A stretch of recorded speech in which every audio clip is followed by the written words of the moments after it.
قرآن کریم میں ایک صورت مبارکہ اللہ رب العزت نے نازل فرمائی جس کو سورہ زلزال کہا جاتا ہے، زلزلے والی صورت۔ اس پر آج ہم کچھ کلام آپ کے سامنے پیش کریں گے۔ پہلے اس صورت مبارکہ کا آپ ترجمہ سماعت فرما لیں۔ اللہ رب العزت نے ارشاد فرمایا، اذا زلزلت الارض زلزالہا، جب زمین بڑے زوردار زلزلے سے ہلا دی جائے گی، واخرجت الارض اثقالہا، اور زمین اپنے بوجھ نکال کر باہر پھینک دے گی، وقال الانسان ما لہا، اور انسان کہے گا کہ اس کو کیا ہو گیا، یومئذ تحدث اخبارہا، اس دن وہ زمین اپنی خبریں بیان کرے گی، بأن ربک اوحی لہا، خبریں اس لیے بیان کرے گی کہ آپ کے رب نے اس کو حکم دیا ہوگا، یومئذ یصدر الناس اشتاتا، اس دن لوگ مختلف گروہ بن کر باہر نکلیں گے، لیروا اعمالہم، تاکہ ان کو ان کا نامہ اعمال دکھا دیا جائے، فمن یعمل مثقال ذرۃ خیر یرہ، پس جس نے ذرہ برابر بھی نیکی کی ہوگی اس کو وہ دیکھ لے گا، ومن یعمل مثقال ذرۃ شر یرہ، اور جس نے ذرہ برابر برائی کی ہوگی اس کو بھی وہ دیکھ لے گا۔ قیامت کے قریب دو سور پھونکے جانے ہیں۔ حضرت اسرافیل علیہ السلام جب پہلا سور پھونکیں گے، اس کی آواز کی وجہ سے روئے زمین پر جتنی بھی مخلوقات ہیں سب پر موت کو طاری کر دیا جائے گا۔ وَيَبْقَى وَجْهُ رَبِّكَ ذُو الْجَلَالِ وَالْإِكْرَامِ، اللہ کے علاوہ کائنات میں کوئی بھی باقی نہیں رہے گا۔ پھر اللہ جب تک چاہے گا کائنات میں اکیلا رہے گا، وہ رب کی مرضی ہزاروں سال چاہے، کروڑوں سال چاہے، جب تک اس کی منشا ہے، جب تک وہ چاہے گا۔ اللہ کے علاوہ کوئی بھی نہیں ہوگا، فرشتے بھی نہیں ہوں گے، یہاں تک کہ خود سور پھونکنے والے حضرت اسرافیل علیہ السلام بھی نہیں ہوں گے۔ پھر دوسرا نفخہ ثانیہ، دوسرا سور جب پھونکا جائے گا تو پھر اللہ تبارک و تعالیٰ سب کو دوبارہ زندہ فرمائے گا۔ اس کے بعد لوگ قبروں سے باہر نکلیں گے، باہر نکل کر پھر حساب و کتاب ہونا ہے۔ جو دوسرا سور پھونکا جائے گا اس کے بعد جو کیفیت ہوگی، جو حالت ہوگی، اس کو سورہ زلزال کے اندر اللہ نے بیان فرمایا، اذا زلزلت الارض زلزالہا، جب زمین اپنے طے شدہ زلزلے کے مطابق ہلا دی جائے گی۔ ایک زبردست زمین پر زلزلہ آئے گا، جب زمین ہلے گی تو کیا ہوگا، وَأَخْرَجَتِ الْأَرْضُ أَثْقَالَهَا، زمین اپنے سارے بوجھ نکال کر باہر پھینک دے گی۔ زمین کے اندر جو کچھ ہوگا، لوگ ہزاروں سال سے دفن کیے گئے ہوں گے زمین کے اندر موجود ہوں گے، اور اس کے علاوہ زمین کے جتنے بھی خزانے ہیں، سونا ہے، چاندی ہے، کوئلہ ہے، پٹرول ہے، ڈیزل ہے، جو کچھ ہے، ہر چیز زمین نکال کر باہر پھینک دے گی۔ اور وقال الانسان ما لہا، انسان کہے گا اس وقت یہ سارا منظر دیکھ کر، ما لہا، اس زمین کو کیا ہوا، وہ سارا سونا چاندی باہر نکلا ہوا ہوگا، اس کو دیکھ کر انسان حیران رہے گا۔ روایات میں آتا ہے کہ انسان جب دیکھے گا اور کہے گا، اس سونے چاندی کی خاطر، اس مال کی خاطر میں نے فلاں کو قتل کیا تھا، اس کی خاطر میں چوریاں کرتا رہا، اس کی خاطر میں اپنے بھائی سے 20 سال تک نہیں بولا، اس مال کی خاطر میں نے یہ گناہ کیا۔ جب سونے اور چاندی کو بے وقت دیکھے گا اور اس کی اس وقت کوئی ویلیو نہیں ہوگی، اس وقت اگر کسی چیز کی کوئی اس وقت حجت مانی جائے گی اور اللہ کی بارگاہ میں قابل قبول ہوگی تو وہ نیکی ہوگی، اس کے علاوہ کچھ بھی نہیں ہوگا۔ اس وقت انسان کہے گا، وقال الانسان ما لہا یومئذ تحدث اخبارہا۔ چوتھی آیت میں اللہ رب العزت نے ارشاد فرمایا، یومئذ، وہ ایسا دن ہوگا، اس دن تحدث اخبارہا، زمین اپنی خبریں سنائے گی، اس دن زمین گواہیاں دے گی کہ وہ جو انسان، حضرت انسان اکڑ اکڑ کر زمین پر چلتا تھا، اور کس زمین کے حصے پر کون سا گناہ کیا اور کس زمین کے حصے پر کون سی نیکی کی، ہر بات زمین اس دن بتائے گی اور سنائے گی۔ اور اللہ کی بارگاہ میں زمین لوگوں کے حق میں بھی گواہی دے گی، لوگوں کے خلاف بھی گواہی دے گی۔ زمین تو زمین، انسان کا اپنا جسم اپنا نہیں رہے گا۔ سورہ یاسین میں اللہ فرماتا ہے، الیوم نختم علی افواہہم وتکلمنا ایدیہم وتشہد ارجلہم بما کانوا یکسبون۔ وہ ایسا دن ہے جس دن ہم منہ پر مہر لگا دیں گے، پھر اس دن ہاتھ گواہی دیں گے، پاؤں گواہی دیں گے، انسان کا جسم اسی انسان کے خلاف گواہیاں دے رہا ہوگا۔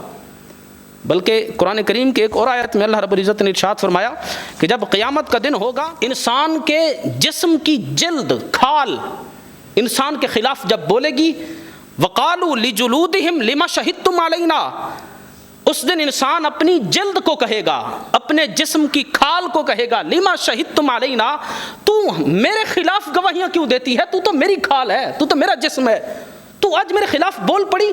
قالوا انطقنا اللہ الذی انطق کل شیء، جسم کی کھال کہے گی، وہ رب جس نے ہر چیز کو بولنے کی طاقت دی ہے، اللہ نے مجھ کھال کو بھی آج بولنے کی طاقت دی ہے۔ انطقنا اللہ الذی انطق کل شیء، اللہ ہر چیز پر قادر ہے۔ اگر اللہ چاہے تو زمین سے بھی باتیں کروا سکتا ہے، ہاتھوں سے بھی باتیں کروا سکتا ہے، پاؤں سے بھی باتیں کروا سکتا ہے۔ ہم اگر بولتے ہیں تو زبان سے نہیں بولتے، بہت سے زبان رکھنے والے ایسے ہوتے ہیں بول نہیں سکتے۔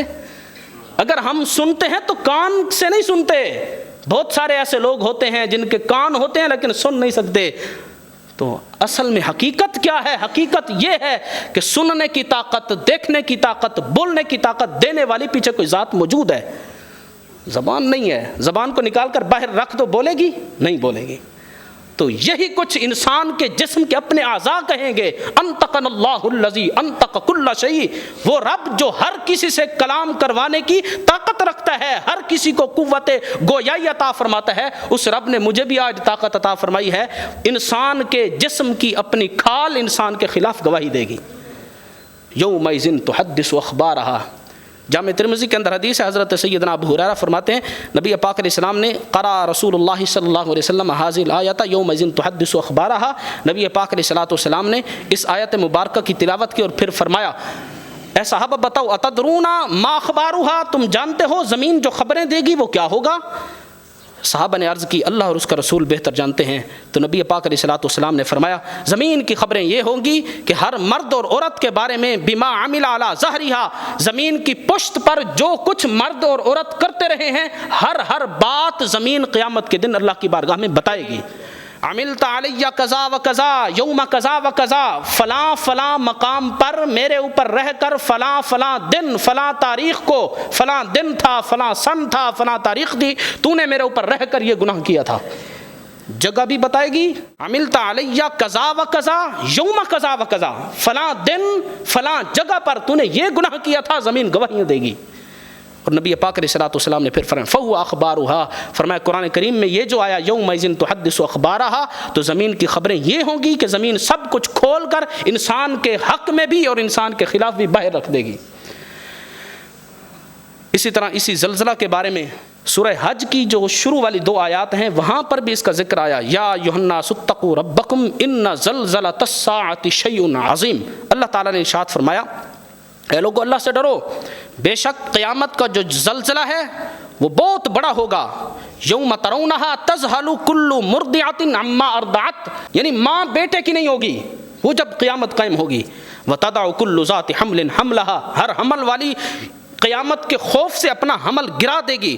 وَتَرَى النَّاسَ سُكَارَىٰ وَمَا هُمْ بِسُكَارَىٰ، کیسی بات کی قرآن نے، اللہ نے فرمایا وَتَرَى النَّاسَ سُكَارَىٰ، اے قرآن پڑھنے والے اس دن تو دیکھے گا لوگوں کو، ان کی حالت کیا ہوگی پتہ چلے گا یہ نشے میں ہیں۔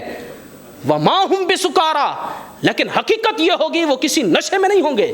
جس طرح ایک انسان بے بس ہو جاتا ہے نا، نشے کی حالت میں دھت ہوتا ہے اور اس کو پتہ نہیں ہوتا کہاں جانا ہے، کہاں اٹھنا ہے، کہاں بیٹھنا ہے، کب ہاتھ ہلانا ہے، کب زبان ہلانی ہے، قرآن کہتا ہے، اللہ فرماتا ہے اس دن یہ حالت ہوگی وَتَرَى النَّاسَ سُكَارَىٰ وَمَا هُمْ بِسُكَارَىٰ وَلَٰكِنَّ عَذَابَ اللَّهِ شَدِيدٌ، اللہ نے فرمایا لوگوں کو تو دیکھے گا جیسے نشئی ہوتا ہے نشے کی حالت میں، اس طرح وہ بے بس ہوں گے۔ حقیقت یہ ہے کہ وہ نشے میں نہیں ہوں گے، وَلَٰكِنَّ عَذَابَ اللَّهِ شَدِيدٌ، لیکن اللہ کا جو شدید عذاب ہے اس کے خوف کی وجہ سے ان کی یہ بے بسی کی حالت ہوگی۔ بہرحال قرآن کریم کی اسی صورت مبارکہ کے اندر اللہ تبارک و تعالیٰ نے آگے ارشاد فرمایا فَمَن يَعْمَلْ مِثْقَالَ ذَرَّةٍ خَيْرًا يَرَهُ، جو ذرہ برابر نیکی کرے گا قیامت کے دن وہ اس کو بھی دیکھ لے گا۔ عرب والے ذرہ کہتے تھے، چونٹی جب انڈے دیتی ہے نا، چونٹی جب انڈے دیتی ہے اور اس انڈے سے جو بچہ نکلتا ہے وہ جو ایک حقیر سا ہوتا ہے چھوٹی سی چیز، اس کو ذرہ کہا جاتا ہے۔ تو قرآن کریم نے انسانی عقل کے مطابق ہمیں سمجھانے کے لیے وہی مثال دی. فرمایا فَمَن يَعْمَلْ مِثْقَالَ ذَرَّةٍ خَيْرًا يَرَهُ، جس نے ذرے برابر نیکی کی ہوگی وہ بھی قیامت کے دن دیکھ لے گا. وَمَن يَعْمَلْ مِثْقَالَ ذَرَّةٍ شَرًّا يَرَهُ، اور جس نے ذرے برابر چھوٹی سے چھوٹی گناہ کیا ہوگا، برائی کی ہوگی، قیامت کے دن اپنے نامہ اعمال میں وہ بھی دیکھ لے گا. یعنی ایسا نہ سمجھو کہ ایک حقیر سے حقیر نیکی ہے اور ہم اس کو چھوٹا سمجھ کر چھوڑ دیں، اس سے منع کیا گیا ہے. حضور علیہ الصلوۃ والسلام نے ارشاد فرمایا، بڑی پیاری مثال دی میرے آقا نے. مسند احمد بن حنبل کے اندر روایت ہے، فرمایا لا تحقرن من المعروف شیئا، کسی بھی نیکی کو کبھی بھی حقیر سمجھ کر نہ چھوڑنا. یعنی نیکی کرنے کا موقع مل رہا ہے، چاہے وہ نیکی چھوٹی سے چھوٹی ہی کیوں نہ ہو، حضور علیہ الصلوۃ والسلام نے فرمایا وہ نیکی کر گزرنا. یہاں تک کہ مثال دیکھو، حضور علیہ السلام نے فرمایا وَلَوْ أَن تُفْرِغَ مِن دَلْوِكَ فِي إِنَاءِ الْمُسْتَسْقِي، یہاں تک کہ اگر تجھے موقع مل رہا ہے کہ کسی کے برتن میں پانی ڈالنے کا، آپ کسی دسترخوان پر بیٹھے اور آپ کا دوسرا مسلمان بھائی کہتا ہے یار پانی ڈال کر دو، تو اس کے گلاس میں آپ نے جگ اٹھا کر بس پانی ہی ڈال دیا.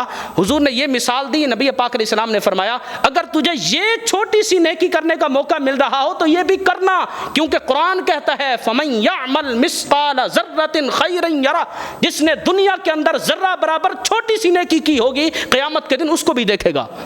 اصل میں نیکی کا جو معاملہ ہے وہ کس نیت کے ساتھ آپ کرتے ہیں یہ دیکھا جائے گا. اگر نیت عظیم ہوئی، نیکی چاہے چھوٹی ہوئی، اس کا ثواب اللہ بہت عطا فرمائے گا. حضرت داؤد علیہ السلام نے اللہ کی بارگاہ میں عرض کی تھی نا، یا اللہ ترازو تو دکھا جس پر لوگوں کے اعمال تولے جائیں گے، وہ کیسا ہے؟ اللہ کے جلیل القدر نبی تھے حضرت داؤد علیہ السلام. عرض کی یا اللہ ترازو تو دکھا. اللہ نے حضرت داؤد علیہ السلام کو ترازو دکھایا جس پر لوگوں کے اعمال کو تولا جائے گا. وہ اتنا بڑا تھا، اس کی وسعت اور اتنا بڑا ہونا جب حضرت داؤد علیہ السلام نے دیکھا تو دیکھ کر حضرت داؤد علیہ السلام بے ہوش ہو گئے. اتنا بڑا ترازو جس پر لوگوں کے اعمال کو تولا جائے گا. جب غشی سے باہر آپ آئے تو اللہ کی بارگاہ میں عرض کی یا اللہ کون ہوگا جو تیرا اتنا بڑا ترازو نیکیوں سے بھر سکے، تو نے اتنا بڑا بنایا ہے. تو حضرت داؤد علیہ السلام نے جب یہ عرض کی تھی تو اللہ تعالیٰ نے ارشاد فرمایا تھا انی اذا رضیت عن عبدی ملأتها بتمرۃ. اللہ نے فرمایا اے داؤد جب میں اپنے بندے سے راضی ہو جاتا ہوں نا تو یہ جو اتنا بڑا تجھے ترازو اور میزان نظر آ رہا ہے، جب میرا بندہ ایک کھجور کا کر دے تو اس ایک کھجور پر اتنا ثواب عطا فرماتا ہوں، اس ثواب سے یہ ترازو بھر جاتا ہے. تو یہ ہے اللہ کی رضامندی، جس کے چاہے حقیر عمل سے ہی اللہ راضی ہو جائے، چاہے چھوٹا سے چھوٹا عمل ہو. قرآن میں اللہ نے یہی فرمایا فَمَن يَعْمَلْ مِثْقَالَ ذَرَّةٍ خَيْرًا يَرَهُ، جو دنیا میں چھوٹا سا چھوٹی سی بھی نیکی کرے گا قیامت کے دن اس کے نامہ اعمال میں وہ بھی لکھی ہوئی ہوگی. حدیث پاک کے اندر آئے حضور علیہ السلام نے فرمایا اگر تو اپنے بھائی کو مسکراتے ہوئے چہرے کے ساتھ ملے یہ بھی ایک نیکی ہے. اپنے بھائی کے ساتھ کلام کرے اور اس کلام میں تو تھوڑا سا مسکرا دے، ہنس پڑے، تو یہ ہنسنا بھی تیرے لیے قیامت کے دن نیکی کا سبب ہوگا. اور چھوٹی سے چھوٹی برائی سے بچو، یہ بھی کہا گیا چھوٹی سے چھوٹی برائی ہو اس سے بھی اپنے آپ کو بچاؤ. سیدہ عائشہ صدیقہ رضی اللہ تعالیٰ عنہ کو نبی پاک علیہ الصلوۃ والسلام نے ارشاد فرمایا تھا یا عائشہ ایاکی محقرات الذنوب، فرمایا اپنے آپ کو حقیر سے حقیر گناہوں سے بھی بچا. کیوں؟ نبی پاک علیہ الصلوۃ والسلام نے ارشاد فرمایا اس لیے کہ فَإِنَّ لَهَا مِنَ اللَّهِ عَزَّ وَجَلَّ طَالِبًا، اس لیے کہ قیامت کے دن اللہ ہر گناہ کے بارے میں سوال کرے گا، تو نے اس کا جواب دینا ہے. یعنی بندہ بسا اوقات انجانے میں خواہ میں گناہ میں شریک ہو جاتا ہے. کوئی جھوٹ بول رہا ہے تو اس کے ساتھ مسکرا پڑا، یا جھوٹ بول رہا ہے تو خود بھی جھوٹ بول دیا. تو چھوٹی سے چھوٹا گناہ اس سے بچو، چھوٹی سے چھوٹی نیکی کرنے کا موقع مل رہا ہے تو اس کو ضرور کرو. اس لیے قرآن میں اللہ فرماتا ہے فَمَن يَعْمَلْ مِثْقَالَ ذَرَّةٍ خَيْرًا يَرَهُ وَمَن يَعْمَلْ مِثْقَالَ ذَرَّةٍ شَرًّا يَرَهُ. ذرے برابر نیکی ہوگی تو وہ بھی نامہ اعمال میں دیکھ لو گے، ذرے برابر گناہ ہوگا تو وہ بھی نامہ اعمال میں دیکھ لو گے.